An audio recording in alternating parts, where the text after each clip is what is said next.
speaking of football, let's go to college. Ohio State winning pretty handily over Purdue.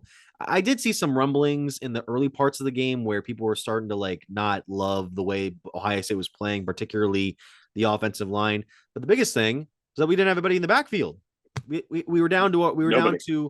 uh, our third string running back, and then he gets hurt. So you really had to just kind of make do with what you had. Granted, Purdue was nowhere in Ohio State's wheelhouse, but I'm happy we didn't get into a trap game this week. I'm happy we handled the business we had to. Of course, we have the big one here in Penn State coming up. I mean, going to be a good one. The fact that it's not a primetime game is insane, but the next one against Wisconsin is whatever. That's such a dumb thing that we're doing. That's the one that worries me more because going to Wisconsin at night is so hard. The Yeah, I jump mean, around thing after the third quarter, we've had bad memories there before with our teams sure. going there at night with Terrell Pryor at quarterback. I mean, but no, it was an easy win for Ohio State. Very convincing, 41-7. That was probably the best win they've had over an opponent. Yeah, we smoked Western Kentucky, but I think in terms of what happened the last time we went there in 2018 Mm-hmm. and what we were kind of expecting, that was probably the most complete game from Ohio State all year. Marvin Harrison Jr. over 100 yards and a touchdown. Kyle McCord 3 touchdowns passing. Dallin Hayden, the running back, they already announced is going to redshirt this year, Mitch, which means he has 3 games to play. Had to be used because our running backs are all hurt, and he was very effective. So this is a team that right now it's like, okay, I'm starting to see something here. The defense has been the mainstay, which is kind of crazy to think when you think about the playmakers on offense, but yeah, this game against Penn State this week's going to be interesting. I know we'll talk about it later on in the week a little bit more, but this is the first giant test for Ohio State, I'd say, outside of Notre Dame. Yeah. And speaking of the Irish,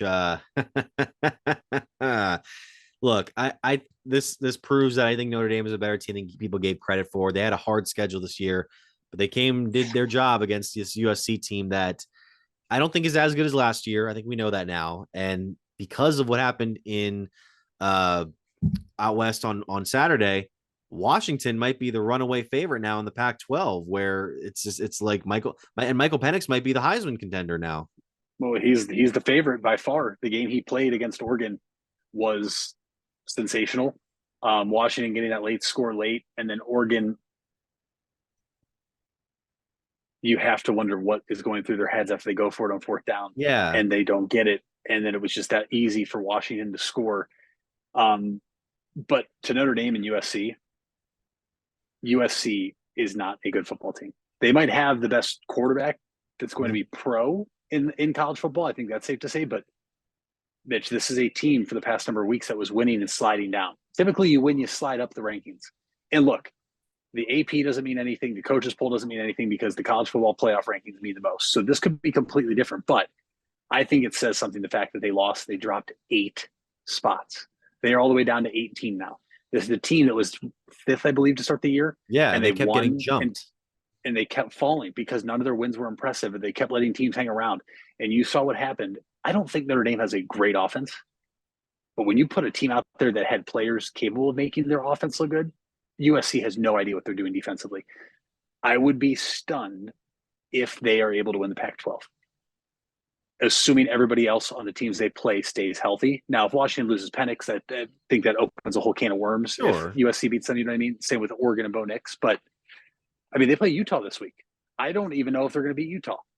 And this is a team that's given them problems the past couple of years. Beat them last year. So, yeah, USC is,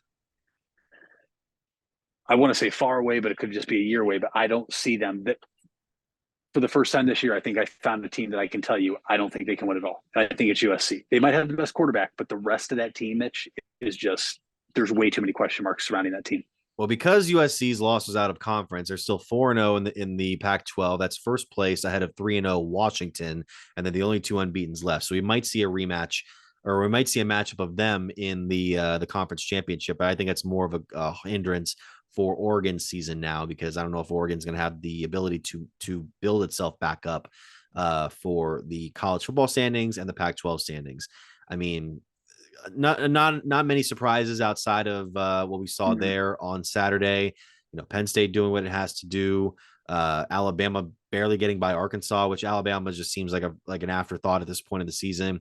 Georgia had a bit of a development. Brock Bowers looks to be maybe out for the season after his injury, Uh, which is could be a significant loss for the Georgia offense. But they're going to still keep winning probably until the SEC championship, and then it's going to be the real test. So I'm not holding my breath on that.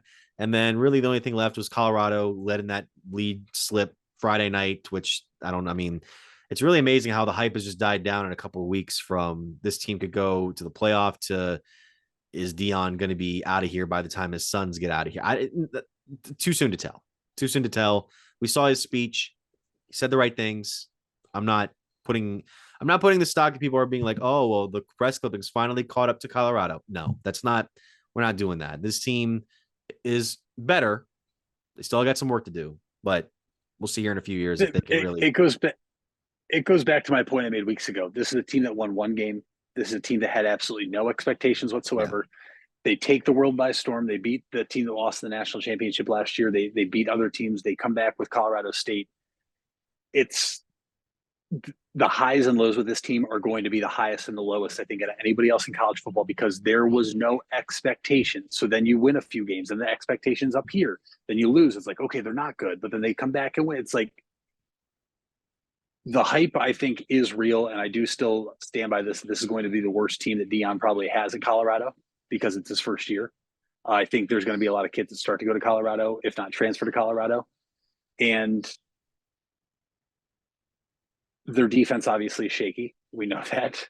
But their offense is still good. Now they were stopped by Stanford, which is probably one of the last teams I would have ever expected to be talking about stopping that Colorado offense. But you have to give credit to Stanford.